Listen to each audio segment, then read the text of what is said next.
In the 80s, this country was 20 years ahead of the rest of the world in development, and today it lags behind this very world by the same 20 years. At its peak, it could have been about to surpass the United States in economic terms, but that didn't happen. The population here is rapidly aging. The birth rate is one of the lowest in the world, and the culture of dedication to their work is so high that many companies offer employees lifetime contracts. Have you guessed who we're going to talk about today? Japan, the land of the rising sun, which is about to could collapse into darkness forever? To understand how Japan found itself in the current situation, let's look at it in the past. So, the end of the Second World War. It is no joke, it is the real war. It has been a very severe attack.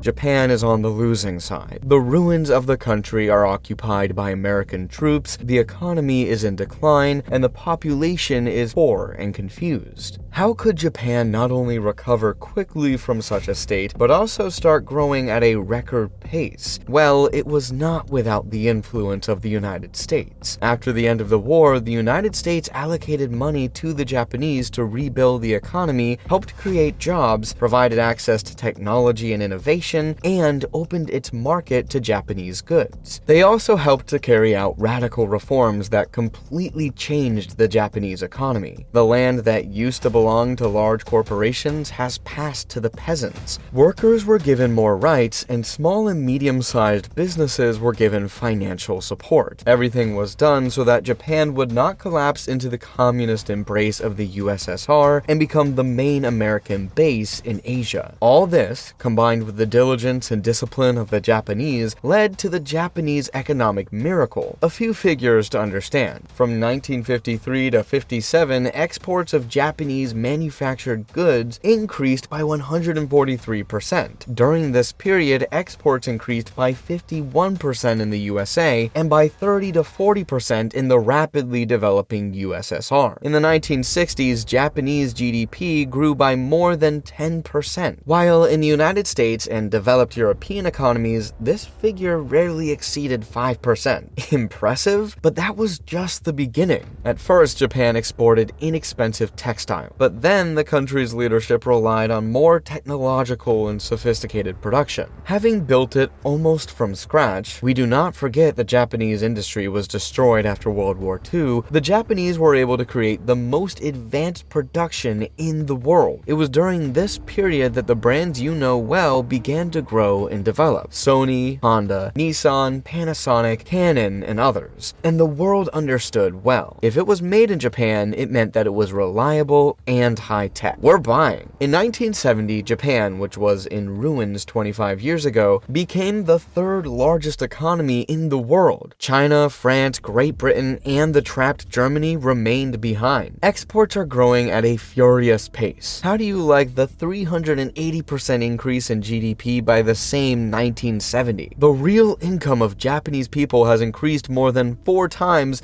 in just 23 years. They gained access to quality education, purchased real estate, and, of course, luxury goods. Big brands have come to the country. Louis Vuitton, Hermes, Prada, and others opened their boutiques in Tokyo, and the Japanese bought. And so much so that in the 80s, luxury brands had record sales in Japan. And here we come to the very peak. In 1989, the Nikkei index, the Japanese stock market, which reflects the state of the economy, reached a record high. 8 of the 10 largest companies in the world are Japanese. The Rockefeller Plaza Shopping Center, the Pennsylvania Hotel, and the Chrysler Building are all symbols of US capitalist power owned by Japanese companies. It seems that the Japanese are unstoppable, and they are about to catch up and overtake the Americans who some 30 years ago helped them literally rise from the ashes. And already in 1990, the Nikkei index was losing $2 trillion in market value and falling by a terrifying 38%. what happened? What happened was the Plaza Agreement, which Japan signed together with the United States, France, Great Britain, and West Germany. It's all because of the dollar. By the mid-80s, the cost of American goods on international markets had become too high and uncompetitive. At the same time, the Japanese yen was low against the US dollar, which made exports incredibly profitable for the Japanese. And it turned out that Japan had a trade surplus, and the United States had a deficit. And the Plaza Agreement implied a simple step to remedy this situation. The Japanese currency had to depreciate against the US dollar. Why would the Japanese sign such an agreement? Well, in order to stay on good terms with the United States and have access to the American market. The depreciation of the dollar could have contributed to an increase in imports from Japan and a decrease in the cost of their exports. At the time of signing the agreement, the dollar was worth 239 Japanese yen. 3 years later, it was 128 Japanese yen. What led to such a sharp strengthening of the national currency? Well, it is clear that exports have fallen. Goods from Japan have become too expensive, and since the country has achieved outstanding results thanks to exports, the government has tried to rapidly save the economy. Interest rates were lowered to a record low of 2.5%. The effect was immediate. In just a day, economic activity skyrocketed. Companies and ordinary buyers took out loans, speculating on the stock market and real estate. This caused a rapid increase in land prices because the Japanese preferred to buy it. In their culture, land and real estate are traditionally considered the most reliable assets. The government encouraged banks to lend almost indefinitely, so even a not too reliable payer could take out a loan. No breaks or limits for you. To cool the market, the government raised the interest rate, first to 3.25% and then to a record 6%, but this did not help. Then the Ministry of Finance imposes restrictions on loans related to real estate. As a result, the credit bubble bursts in 1990. Land and real estate are rapidly falling in value. This is how Japan entered the lost decade. So the sun has set. Japan has plunged into a deep economic crisis. The country's GDP stagnated and sometimes even declined. Prices for goods and services have been steadily falling. Lending has decreased to a minimum and the unemployment rate has increased. Add to this the demographic crisis. Japan's population was rapidly aging and the birth rate continued to fall. What did the country's leadership do to save it? And it made a number of mistakes from which Japan is still recovering. Let's start with the banks. Most of them were drowning in debt with the onset of the crisis. To deal with this, bad banks were created, where all the toxic assets were merged. But some banks continued to keep them on their balance sheet with the permission of the government. They were unable to repay their debts, but continued to lend to unprofitable enterprises. At its peak, the number of such bad loans amounted to almost 10% of the country's GDP. The government was in no hurry to financially support such banks, but in the end, it was forced to do so. However, only in 1999, almost 10 years after the beginning of the crisis. But it was too late. All this led to a slowdown in the economy, and no one even thought about innovation. If troubled banks and firms went bankrupt, the market could effectively redistribute capital on its own. But the Japanese government did not allow this to happen. As a result, by 2002, the volume of such toxic loans in Japan exceeded $400 billion.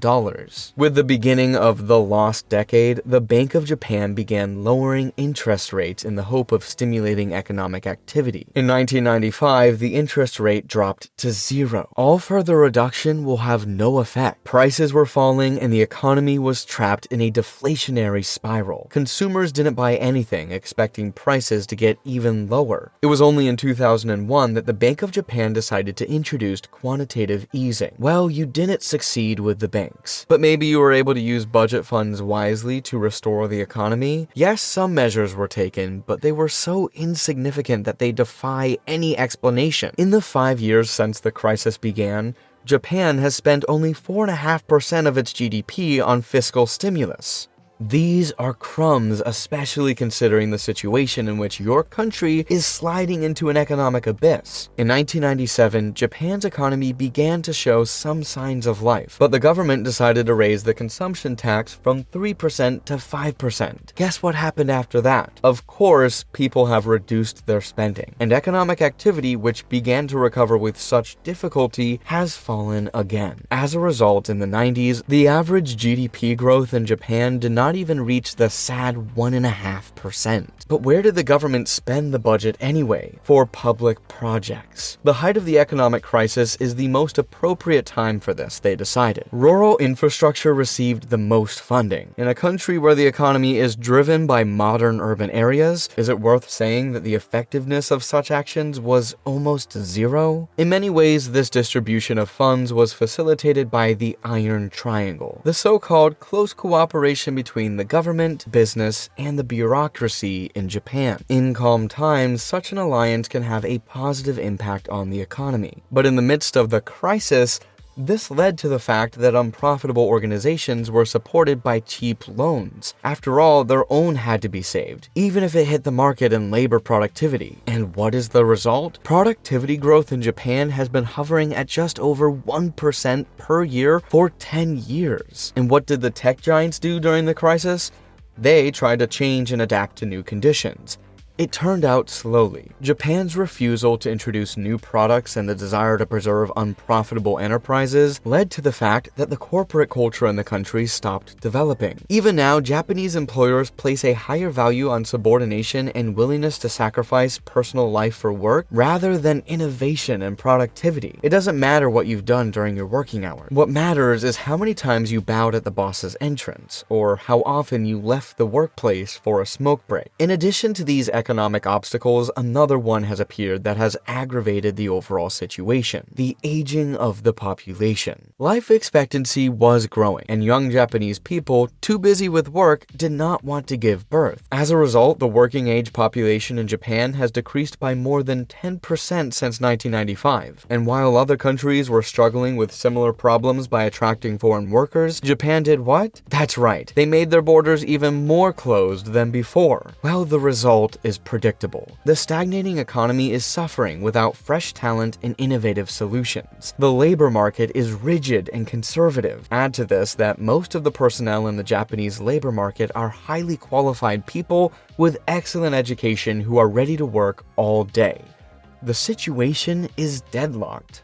Looking at the path that Japan has traveled over the past 40 years, it is impossible not to be surprised by this combination of economic problems and unsuccessful government decisions. No first world country has ever faced such a set of factors, and today, Japan still hasn't recovered from the effects of the lost decade. The market value of Japanese stocks remained at the same level, wages did not change, and new technological and innovative breakthroughs did not occur. In 2020, more than 25% of the population in Japan was over 65 years old. The fertility rate is one of the lowest in the world, 1.2 children per woman. The country still has strict immigration laws, and until a way out of this vicious circle is found, the Japanese economy will continue to stagnate. And it depends only on the Japanese themselves and their decisions whether a new sunrise will happen or the country will slowly plunge into darkness.